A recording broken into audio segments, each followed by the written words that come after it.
Welcome to Natural Habitat Adventures Daily Dose of Nature, Escaping Extinction, the Española tortoise's long road home, presented by Josy Cardoso.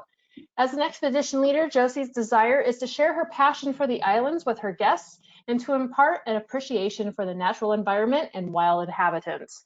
She's been leading trips with Nat Hab since 2005. We're so happy to have you with us today, Josy. I'm going to hand things over to you. Thank you, Kendall. Hello, everybody. Nice to have you here. It's always very pleasant to know that you are taking some time in order to hear the daily dose of nature of natural habitat. And also, we're going to start this webinar, Escaping Extinction, the long road home for the Española tortoises. I just want to tell you that I'm so sorry we cannot put my webcam on because today is a national holiday here in Ecuador, and apparently everybody's using the internet. So I would not like you to hear me very choppy or maybe do not hear half of the presentation. So that's why we're going to have the camera off this time. And hopefully you will be able to enjoy this story of a successful story of conservation of our charismatic species here on the island. So I would like to start by saying that species conservation is one of the world's highest overall priorities, and yet it gets very little attention compared to the other environmental issues like climate change, for example, recycling, plastic pollution, and even ecosystem conservation. So what is more, much of the species conservation attention is focused on birds and mammals, especially large charismatic ones like, as we know, elephants, rhinos, tigers, great apes, and even whales, So other group of organisms like reptiles and amphibians get much less attention. So today I'm going to take the time to make these animals, these reptiles, to be more known all over the world. It is also quite rare to have a group of reptiles as the principal group of organisms that attracts tourists to a particular region, or for reptiles to constitute such a dominant part of the landscape. However, this is indeed the case for the Galapagos, where reptiles are the most important group of flagship species and the primary reason why most travelers come to see these amazing islands. So today it's Go Reptiles, and we're going to talk, of course, about our giant tortoises. We're going to start, hopefully, if the presentation doesn't fail here. Just give me a minute. Okay, there we go. So we're going to start just with the basics. It's how the animals arrived to the islands. We mainly have three currents, as you can see on your screen. The Panama current that comes from the north, the Peru or Humboldt current that comes from the south, and the Cromwell current that comes from the west to the east. So those animals, for example, that cannot fly, in this case will be the reptiles, they came on top of vegetation rafts, or swimming, or floating. So that's how we think the giant tortoises arrived to the Galapagos Islands. Couldn't be on top of a vegetation raft or floating. And the closest relative of our giant tortoises is the tortoises in Chile. They share the common ancestor. And of course, the Chilean tortoises is not as big as our tortoises here on the islands. There is one thing that happens to animals when you arrive to the islands. Well, actually, they have to choose between two things. Or you become giant, or you shrink. So what it happens to our tortoises here in the Galapagos is that they became giant, basically because they didn't have any predators and they had plenty of food. So you don't have to hide from anyone, and you don't have, to do some fasting if you have food available all year long. And that's why they got those humongous sizes. Also, we had another webinar a few weeks ago about the human history of the Galapagos Islands. And in that human history talk, I mentioned that the islands were discovered in 1535 by a bishop, an Spanish bishop that was going from Panama to Peru to solve some problems in the conquistador time, you know, when the Spaniards were getting in charge of all North America, Central America, and South America. And these pirates, buccaneers, sailors, whalers visited actually the Galapagos Islands. And the giant tortoises was one of the main animals that were captured and taken by these explorers, because the giant tortoises can be on the boat for good 7, 8, 10 months without you having them to feed them or give them water, and the tortoises will still be alive. So it was a good deal for these pirates and buccaneers and sailors that they were for years away from home, having fresh meat at any time. So at that time, they took with them, we think, around 250,000 tortoises from the islands. With that, they also left introduced animals like rats, later on goats, pigs, and those animals became feral, and they start competing with our giant tortoises. Not necessarily, you know, eating them, but competing for. Now we want to talk about, we have nowadays 14 described species of giant tortoises on the islands. You have the map in front of you, and the islands that have the grayish color are the islands that still have giant tortoises. So as you can see in the next one, we have, our islands have different vegetation zones. The shoreline, we call them the lava area because it's pretty much only lava rocks. Then we have the dry area. Then we can go to the deciduous forest or transition zone. And then we go to the evergreen foothill forest or humid grassland. So basically, you know, in order not to have the 2, 4, 6, 8 different vegetation zones, we call the dry area near the shoreline, the transition zone, and the humid zone. And why I'm talking about this vegetation zone in this talk today is because the availability of food determines the shape of the tortoises, the carapace shape. So tortoises that happen to live on arid islands that do not have a highland, they're going to be most likely saddleback. And the tortoises that live on islands that have highlands are going to be dome shape. What's highlands for us? For Galapagos, or for people who live here, highlands for us is 800 meters above sea level. That will be about 2,400 feet of elevation. And that little difference actually makes a big change on vegetation. When we say highlands, actually I was biking about 2 hours ago, and I only gained 200 meters of elevation, 600 feet. And it was cloudy, misty, rainy, and everything is green and lush. That's what I call highlands over here.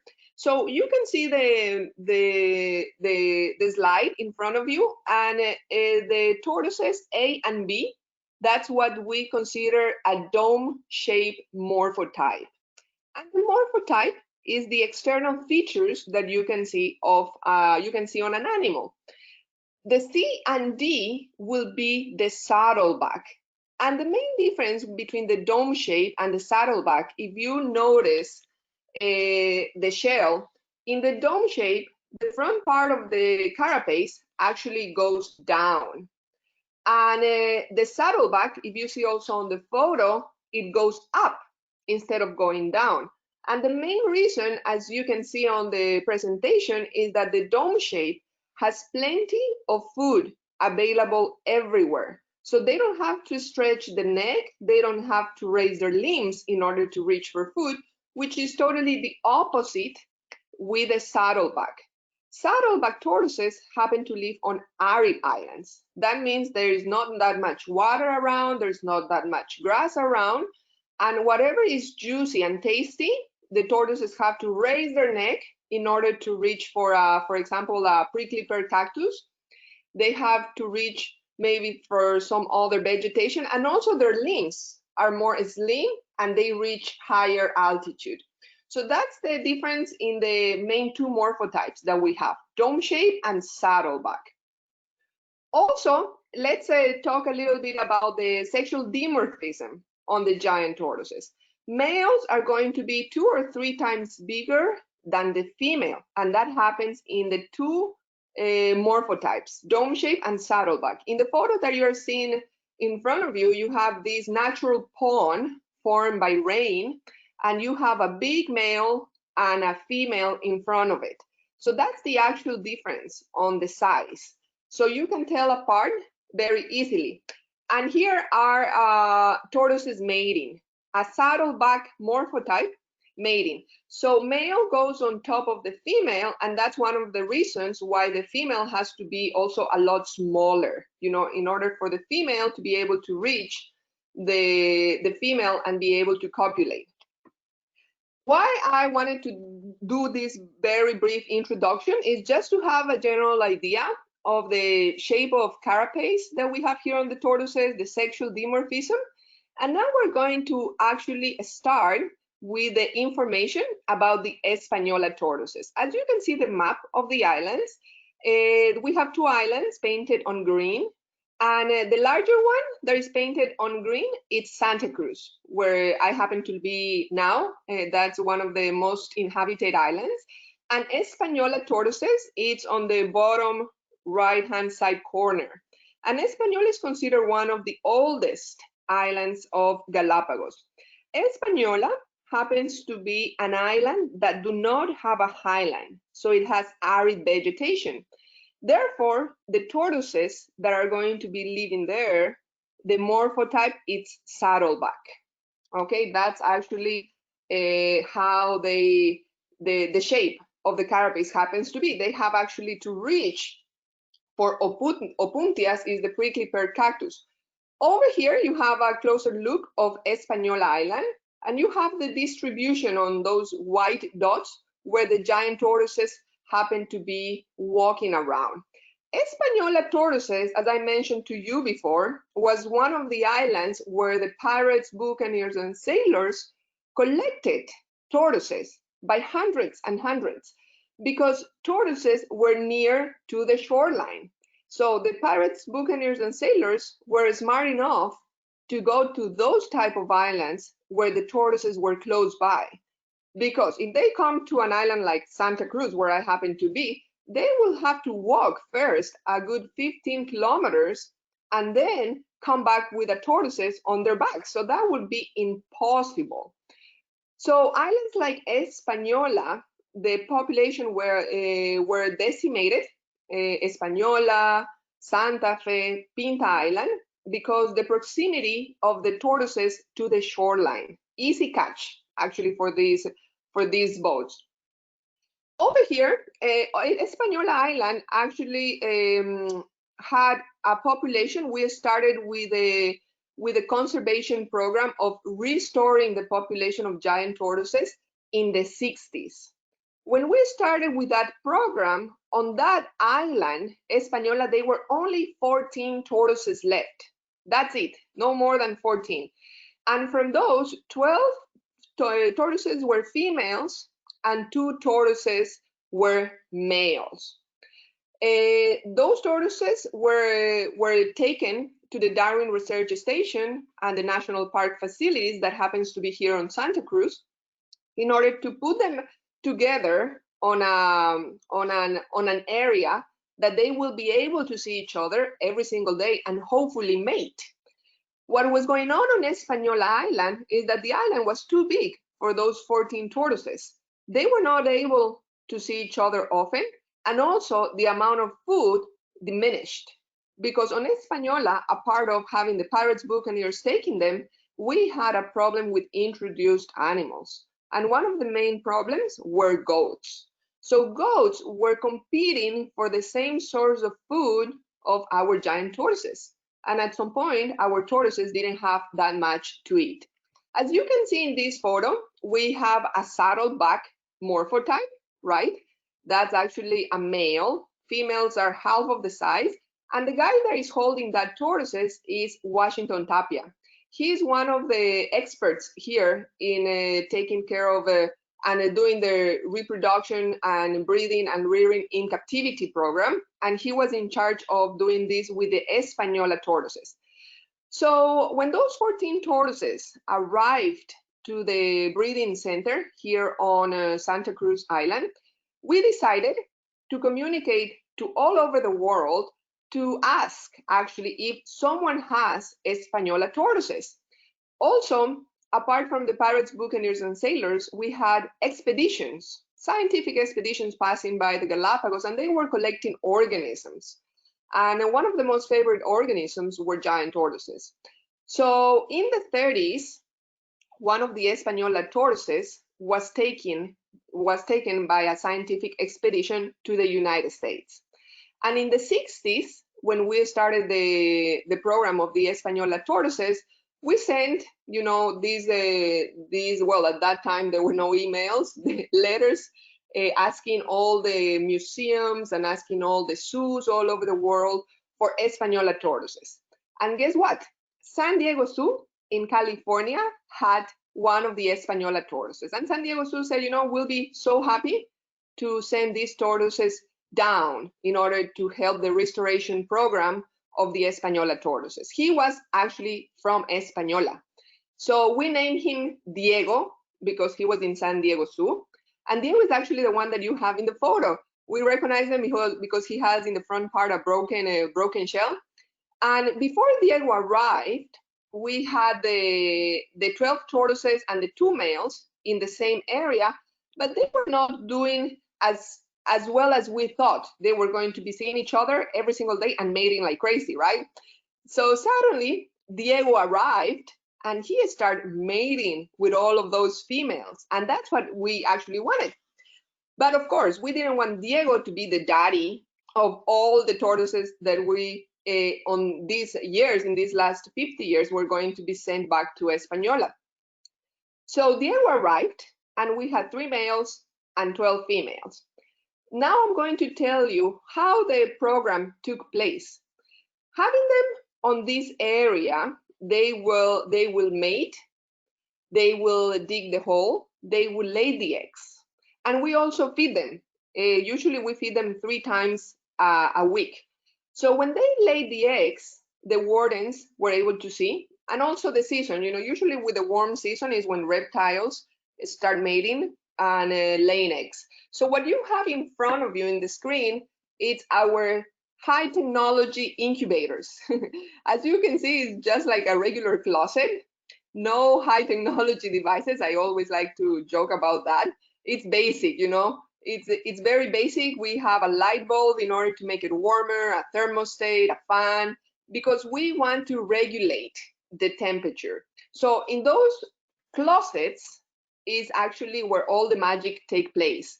As you can see, that blue bucket with a green cover, that's where we put our eggs, the eggs of the tortoises that they just laid on the breeding center. Here you have how we place the eggs. Those are real eggs of our giant tortoises. They're the size of more or less a baseball. That's the size of the tortoise's eggs. And we place them in this container, in this plastic bucket with vermiculite. There is a mix of oats and minerals. And also notice that there is an X right there on top, and that's very important because when the reptiles are dropping the eggs, laying the eggs to the nest, in the same way that they landed on the dirt, that's the position that they have to stay during the whole incubation process. So we're collecting that and we're marking the top, and that's what the X means. The X means this is the top, please do not flip them upside down. And then you have N5, H2, so it's nest number 5, for example, egg number 2, we want this to be a female. And you will say, Josy, how do you know it's going to be a female, or how do you know it's going to be a male? So with the reptiles, in most of them, okay, there are a few exceptions, but in most of them, they don't have a sexual chromosome. These reptiles, usually by the 2nd or 3rd week, temperature decides the sex. And temperature triggers an enzyme that is called aromatase, and that enzyme is the one that is going to produce the sex on the reptiles. And we monitor. We have a 29.5 Celsius, more or less, is going to be female. And if you drop a degree or 2 degrees, it's going to be a male. So remember the formula: hot chicks, cool dudes. That's how we manage over here the sex with the giant tortoises. The incubation process takes about 120 days. In some areas more, in some areas less. And you see in this photo that how the babies are starting to crawl out of the eggshell. And it doesn't happen as fast as it happens on the birds, for example. It can take them about 5 to 7 days for the baby tortoises to get rid of the eggshell. And you see the little babies are going to start wandering around little by little in that bucket until all of the eggs they have hatched, right? When they hatch, we keep them on a black box because that's more for a month, about 25, 30 days. That's what it takes them in natural conditions to dig. First to hatch and get out of the eggshell, and then to dig all the way to the top, right, and come to the daylight.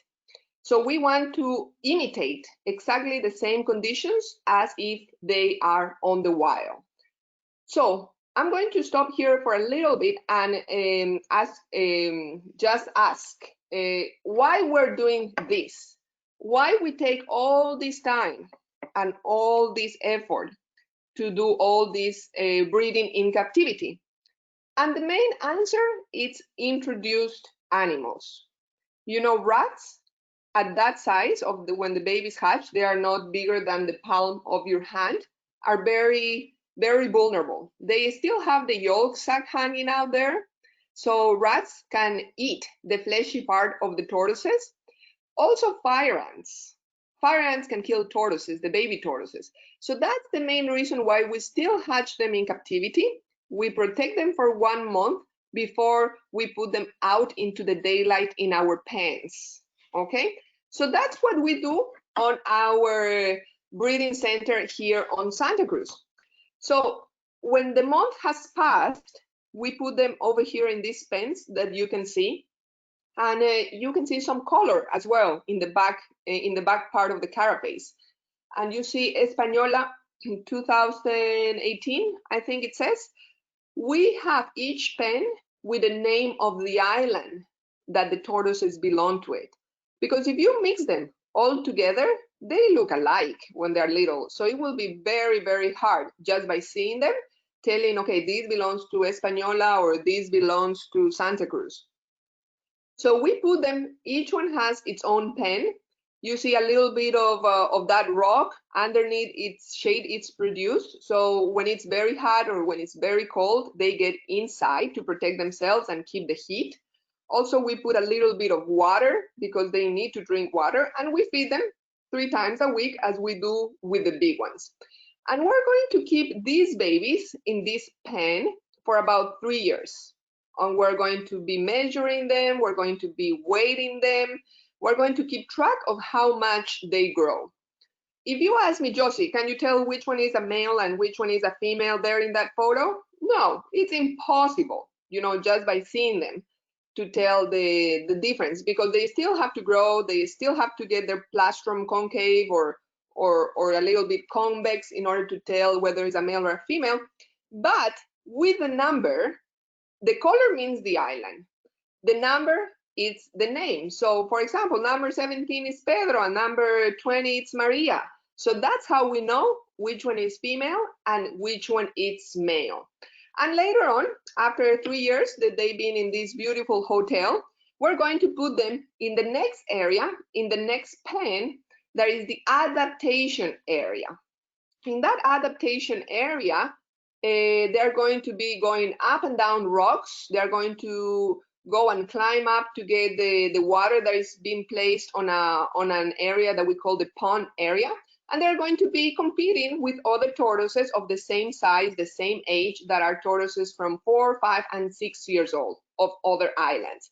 So we're trying to make them get used to it, to real conditions when they're going to be released to their own islands. And then we have them for about 6 years over here in the Darwin Research Station. And then when we have a good number of them, we do by boat or by helicopter, we take them back to their own islands. In this case, this has been the process of the Española tortoises. Remember that we started with 14 plus Diego 15 in between 1963 and 1974. Diego actually arrived in 1977. And from that time has already passed about 50 years. And we're so happy that we have been able to send to Española Island around 2,000 tortoises. It's a long process. Some people say, oh, but that's not that much. And why it was not, the process was not faster? Well, thinking about that, there were only 3 males. There were a limited amount of females there. And we have to take care of the tortoises for 6 years. It cost more or less $1,000 per tortoises per year to have them on our breeding and rearing center. So the Española tortoises were sent back to their own islands after we were able to clean the island from introduced animals, right? So there are no goats, for example, on Española. And that was one of the main threats, because what was the point of us producing so many babies if the goat was going to be on Española Island competing for food and wiping out all the vegetation, and then the babies were not having anything to eat? They would have died anyway. So we took some years to get rid of the introduced animals on Española. And once the introduced animals on Española were gone, we decided to start sending back tortoises. And then there is another interesting fact. Tortoises are sexually mature. The female is sexually mature when it's about 20-25 years. So imagine, from the first batch of tortoises, we still had to wait a good 20 to 25 years to see whether the program was going to be successful, right? If they were going to be able to reproduce in nature after being in captivity the first years of their life. So after 30-35 years, we were able to see that they were reproducing in their own on Española Island. And from the 2,000 tortoises, there is a couple hundreds of tortoises that have increased due to this natural reproduction on their own island. And this year was the year that finally the national park with the scientists decided, Española Island has enough tortoises. They are reproducing in their own without the human help. We may have to stop the program, right? There is no need of us keep interfering with these animals. So in June, they decided to send back the breeders, right? Those 15 tortoises that have been doing an exhausting job for over 40 years here in town, reproducing, showing off to all our guests that were passing by. They were supposed to go February or March back home, but as you know, the COVID virus arrived and they had to postpone the trip the trip to release them until June. In June, you can see these 2 happy males on the back of the truck. They have the white device that has been placed there is a GPS, because we still want to monitor how they are doing. One little detail that I think I forgot to mention is that the little ones, once they are released to their own islands, we have also a little microchip on their hind leg. Before they are released, we put a little microchip. So later on, you pass on a scanner and you read the information of that baby. You know the name because it has a number, of course, the size, the weight that they had when they were released. And that's how we keep monitoring the little ones. We cannot put a GPS in all of them because that would be way too expensive, but we have put a GPS device in the big tortoises that we released on June. So you can notice in this photo how long are the limbs. This is a very big difference between dome shape and saddleback. The long limbs and the huge neck. See, those guys, I think, so happy of going home that they're saying, hey, finally, we're going home. And on the right-hand side, there is an Opuntia Cacti. That's what those are the prickly pear cactus that we call them Opuntias, and that's actually the food for the giant tortoises. And people says how they can reach, right, the Opuntia paths. That's why they have these long limbs and the long neck in order to reach the cacti that happens to be on arid islands. So that's how we transport it. You know, first they have to have a pickup truck ride, then a Zodiac ride or a panga. For sure that Tortoises is watching the shoreline and thinking of all those years of hard work that it has been through on the Darwin Research Station and the National Park facilities before arriving home. And then here we have an exciting moment that's when the boat arrived to Española. The tortoises that we're seeing that one of the wardens is carrying it is a female. Notice the size. Females are a lot smaller, and look also the carapace. In the front part, it's high. So a female, that female weighs more or less about 70 to 80 pounds. The weight of a male of Diego and the other two tortoises, the other two male tortoises, is around 120, 130 pounds. So now another exciting part starts. You are not going to leave them in the beach area, right? Because they're land tortoises, they're not marine turtles. So they're landing on the shoreline, but then they have to walk about 12 to 15 kilometers inland to put the tortoises where they are supposed to be. As you can see, they have these kind of backpacks, this structure in order to put the tortoises in their back. So with the females, it was not that much of a problem because it's 77 pounds and those wardens are good looking, you know, fit, strong, and they can do the journey of those many kilometers all the way inland without changing, right?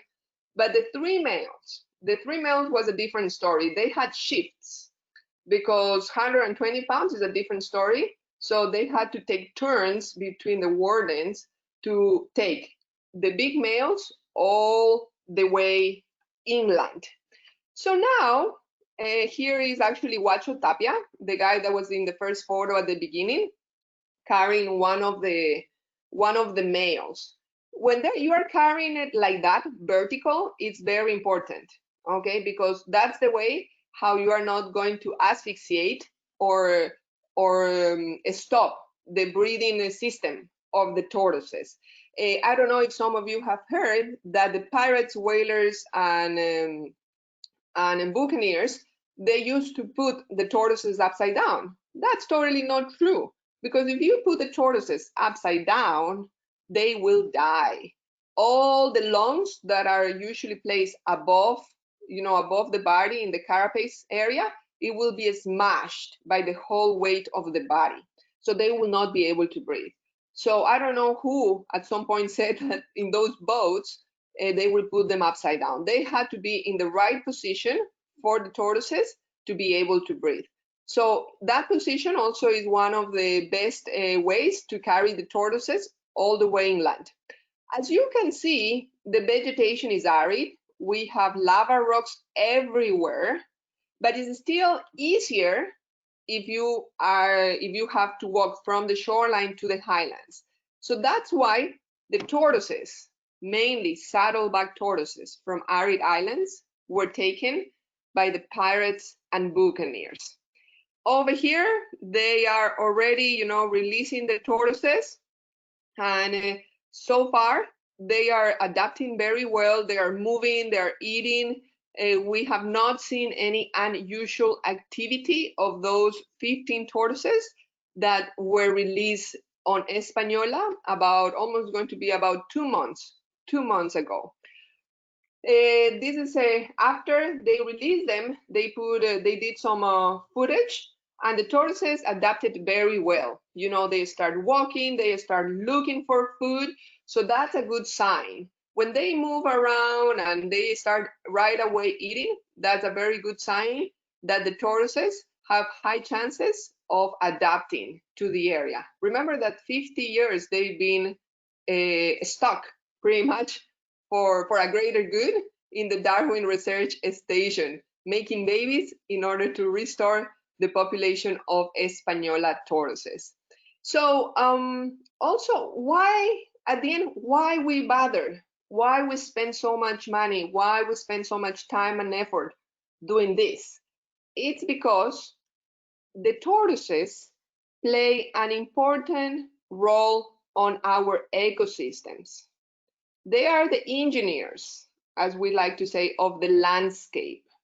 Tortoises are a key species, as any other species, right? All of the species on our world have a job to do, a task to do, an importance, why they happen to be there. Tortoises are the ones that disperse and spread the seeds of the plants. These tortoises are eating pretty much everything that is green on the ground, everything that is juicy and green above them, right? So on islands like Española, like for example Santa Fe, like Pinta, where tortoises were removed long time ago, the population of prickly pear cactus was reducing very dramatically. The poison apple as well. So we need the animal that will be eating those fruits, going through the digestive system, and they will poop and the seed will germinate.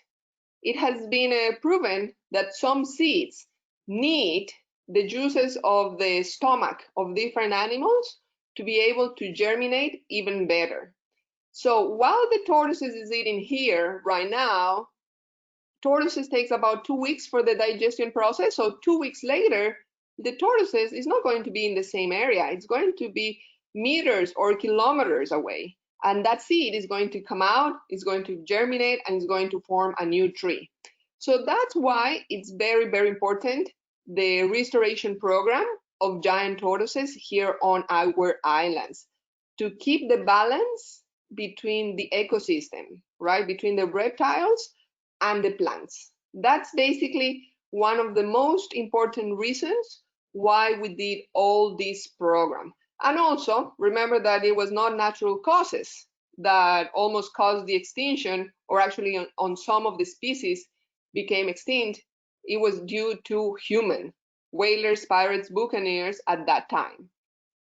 So that's basically why we are doing all this restoration program. It's very important. It should be a priority in all of the countries, all of the governments. Now that we have in our lifetime, right, the time and the means, we should actually help the animals to go back, not maybe to the same amount of animals before human arrived, but the number of animals that the ecosystem needs in order to keep the balance. In this case, here on our island. So this is a beautiful photo of a saddleback. I actually wanted to point you the morphotype, how the carapace goes very high on front. This tortoise is eating could be actually one of the other 2 males that were released on Española. So that's a little bit about a successful story of conservation, escaping extinction, the long road home for the Española tortoises. 50 years have passed, and we're very, very proud and very, very happy to say that we had a successful story. Because if we think about it, it's the only country that has done this. We started from scratch, knowing nothing about how we incubate eggs, about how we take care of these animals in captivity. And at the end, it turned out excellent. So if you have any questions, I'm here available for you. Kendall? Yeah, thank you so much, Josy. That was great. People absolutely love this presentation. It was so informative and so interesting. If you have questions for Josy, I just want to remind you that you can ask those in the control panel under the questions field. All right, lots of questions about the 15 original tortoises. People want to know how they're doing now. What was the survival rate when they were reintroduced? How old are they? And more specifically, how is Diego doing, or how did he do when he was retired? Okay, so to answer, I guess Diego is very happy. Now he's in a retiring home, relaxing, chilling out, drinking a cocktail every afternoon. No hurry to mate, no pressure to produce babies. So I guess he's doing just great. And the success, the successful rate on the breeding center, it's very, very high. It's about 80 to 90% on the breeding center. So that's extremely high because we protect them, right? We make sure fire ants are not around. On the pens that we put them when they're from 1 to 3 years old, we have a cover so rats cannot attack them. And then the successful rate, once they've been released, is about 60 to 70%. So that's also high. That's why we think we release about 1,900 to 2,000 tortoises. And right now, after, since the first tortoises start reproducing, we're having about 2,300 tortoises more or less, give and take there. But it's due to the fact that there is no introduced animal. So basically, they are living a perfect and happy life ever after with those tortoises. So I think I answered the question of the successful rate. How's Diego doing? And there was another question around. How old are they now? The original 15. Oh yeah, the original 15. We think Diego. We know for sure about Diego. He's around 120 years. So the other ones, they're similar size. We think they might be around that age too. Amazing. But here's an interesting fact. In the males, they say they're in the best time of their lives for reproducing when they're about 80. Oh, So that's fascinating. Yeah. Well, on that subject, how long do tortoises typically live, and is there a difference between the lifespans of females and males? Yeah, in captivity, we have records of tortoises living in captivity, not here in the Galapagos, because as we know, we started with this breeding and rearing center in the mid-60s. But we have a record of tortoises that die around after the tortoise was around 175 years old. And that tortoises, we're estimating that because that tortoises was taken from here, right? And that was written on the logs and notebooks of the sailors, whalers. Also, Charles Darwin did a lot of writing about tortoises, and it was taken to Europe, and then people was having it there. So in theory, we think they can live 150 to 200 years. We don't know yet, okay, because a human has not outlived a tortoises, and we have solid records since the mid-60s. So I always, in the next 50 or 80 years, for sure we'll know how long they can live, because one thing is living in captivity, where you have food and water available, and you have pretty much no stress. And the other thing will be living in the wild. And that's what we really want to know. It's how long they can live in the wild. But we estimate 150 to 200 years. Great. Are there plans to reintroduce tortoises to other islands? Yes, and also we think there is no difference between females and males, that one lives longer than the other so far.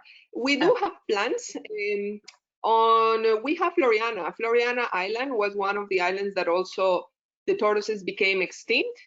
And right now we have started with this very cool program of selective breeding program for the Floriana tortoises. And in order to make a long story short, these pirates, buccaneer sailors, were passing by. They were collecting tortoises, stocking them in their ships. They were the British fleet fighting with the US fleet. And on those fightings going on there, they had to release tortoises into the water in order to be faster in the boat and not be caught by the, by the rivals. And those tortoises were from Española Island. They were tossed on Isabela Island. Those tortoises managed to go uphill the Wolf volcano. And years later, there are tortoises with genetic information from Floriana. Those tortoises, 32 tortoises, were taken a few years ago, about, I think it's 2 years ago, to the Darwin Research Station, and we started with that program. So right now, we have tortoises with high percentage of genetic information from Floriana that they are reproducing there, and the idea is to send them to Floriana Island so we can restore the population over there. That's what we're doing. But first, we have to get rid of a lot of the rats that we have on Floriana. So this is a more ambitious project to the fact of eliminating invasive species and reintroducing giant tortoises. Yep. And that was actually a question a few people asked. You mentioned getting rid of the goats before reintroduction. Did you also have to get rid of rats as well? Yes. The thing is that on large islands, it's complicated. I'm not sure if ever is going to be possible to eliminate rats. So rats, we have not been able to eliminate from bigger islands. We have been able to eliminate from islets, for small areas.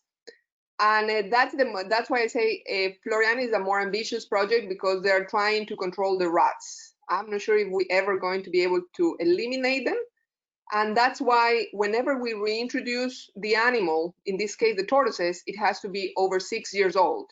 At that size, rats will not affect them.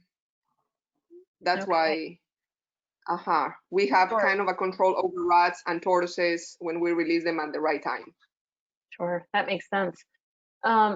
There's a concern about, or maybe just an interest in how many people live on Española and any other islands with the tortoises, and if there's any interactions, negative or otherwise, with the people. Okay, so Galapagos has 12 major islands, and the only islands that are inhabited are Santa Cruz, Isabela, Floriana, and San Cristobal. So Española has no people living in it at all. And from all the land area, 97, it's national park, is protected. And only 3% it's where we can live. And we are very restricted to everything that we want to do because we can't, right? We have our main priority is to protect our animals and our plants. So within the 3% where we can live, it's where we have farms. And there is an interaction of tortoises with humans because part of those farms are private property and the owners are lucky that the tortoises are passing by. So the interaction is it's a positive interaction because we go and visit those farms actually to see the tortoises in their natural condition. So the only thing that the farmers or the owners of that land, what they do is have the grass cut low. That tortoises love that because it's easier for them to eat. And that's the the interaction basically positive because we can have a space where we can go and see them in their own conditions. The only thing, of course, is that when humans came to live to the islands, we brought introduced plants like guavas, for example, or like blackberries. And some of the highlands are with a lot of guavas and a lot of blackberries. So imagine how we tell a tortoises not to eat a guava or a passion fruit. They love it. And these fruits have tons of seeds. So the tortoises eat those guavas and passion fruits, and weeks later, they poop the seed and you spread all these introduced plants all over. So in that part, we can consider negative, but it's not the fault of the tortoises, right? At the end, it's us that we brought long time ago those plants without knowing that they will become invasive. Okay. There's been some questions about, since there were, I believe you said 3 males, if you're comfortable with the genetic diversity of the new generations. And there's also a question about target population numbers and what the breeding center considers a target population and in terms of supporting the ecosystem. Okay, so yeah, that's one of the questions that it's always around. 3 males is enough for the genetic variation, and we think it is, right? And one thing that we have to think about is if we go back hundreds of years or thousands of years, we all started from a very few population, like all of the animals, right? It's not like 1,000 tortoises were tossed to the earth and half females, half males. And from there, you start the population of elephants. So we all started from very few individuals. And reptiles, it's a little bit different. They don't need the same genetic variation as, for example, us humans. So we are very comfortable with the genetic variation that we have on Española tortoises. What's the number or the target number or the top number each island can hold? If we think about it, on before the pirates and before everybody discovered the islands, we think due to estimations that we had a population of about 500,000 tortoises, 400 to 500,000 tortoises around. When we started with the national park in the 60s, they were only 10 to 12,000 tortoises left in the wild. So thinking that, we still have a long road to restore each ecosystem.